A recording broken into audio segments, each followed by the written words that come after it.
Well, let's bring in our special guest here, and the special guest for today is Andres Segovia. Andres, how are Yeah, you?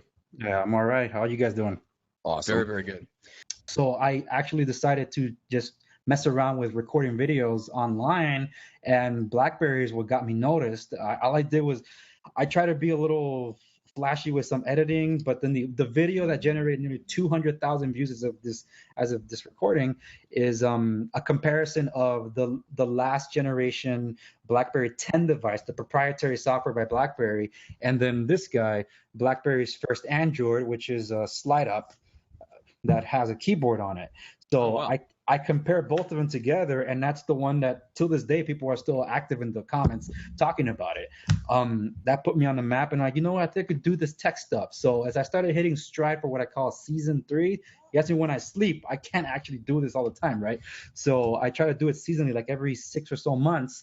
Um, I started thinking more about tailoring a lot more classes to realtors on this platform Yeah. through YouTube. So that's why when I was at CAR, I went to Tech Tuesday, and a lot of the stuff, which was great information, by the way, but at the same time, anyone that has an access to a computer and can use Google will be able to find out most of that information. So I felt kind of sad that a lot of people had to pay extra and take time out of their day to show up. So I want to be able to produce what I can when I can for people at no cost, so they can know. Because a lot of us, hey, we probably have more than one job. We have kids to feed. A lot of the people that I met on the road, they're all like, oh yeah, I'm juggling jobs. The commission is not enough. Maybe it's like, hey, you're not working enough. It's like, not about that. It's about working smarter, not harder. And technology can definitely help us with that. All right, Andres. So what? So just when you look at technology kind of coming down the pipeline to us, whether it's consumer stuff or real estate stuff, is there anything that you're really excited about? I think we reached a plateau when it comes to hardware. I'm more excited about where software is going.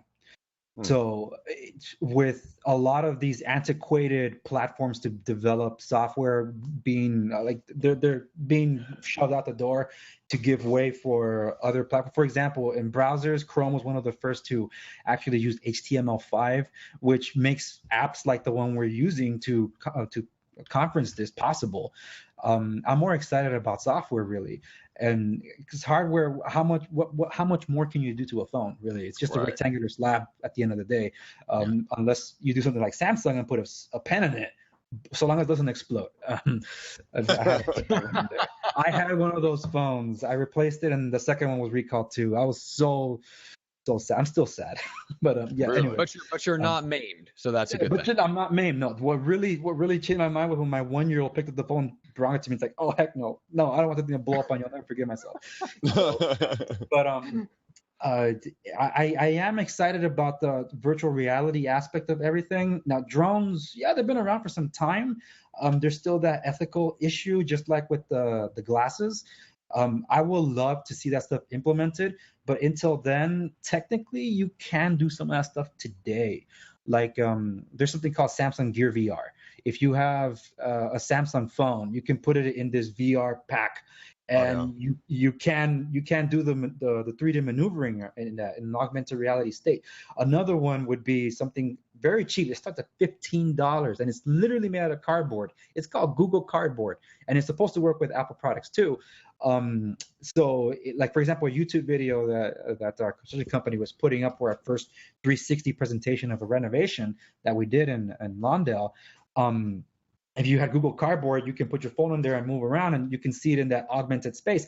But if you don't have the Google Cardboard, you can still use your phone and the gyroscope and accelerometer in there. You can still see the 360 directional on your phone. But if you're at a computer, you can use your mouse and then just still move around in that 3D or that 360 space. So I am excited to see how far it can go. A lot of software is trying to be as backwards compatible as possible, because they kind of realize that we have the specs. Let's get the software there. Because a lot of times, a lot of us hated our phones. Like, it's so powerful, so why is it so slow? Because the software was slowing it down. What's the point of putting a Ferrari engine in the Corolla? Unless it's not, it's The you lighter have to. frame. Yeah. Because that's the beauty of Apple themselves, because they control their economies of scale. Everything they build their hardware around their software, which is why it works. They don't need all the beefy specs like an Android does. because, well, the manufacturers can't control the software. But at any rate, the I like to see where the drones really go from here. Besides being weaponized and for military use, you like, if you can climb up a tree, you can take that aerial shot of the house. But no, but seriously though, about because the FAA is really restricting what you can do with drones and stuff. But yeah, you can utilize that, and I like to see where the glasses go. I think Google Glasses, even though the project's canceled, it was on purpose to start the legal talk. Because just like how Snapchat is trying that glasses, like, to notify people, hey, I'm recording you, so to speak. Well, people are still going to hate on you. If you remember the early days of Google Maps, you can see the license plates on the vehicles. You can see the people's faces on it. But more or less nowadays, most of them are censored because, well, they were trailblazing, right? So I like to see where the glasses go from there. And I wearables are fine. I will not allow the implants.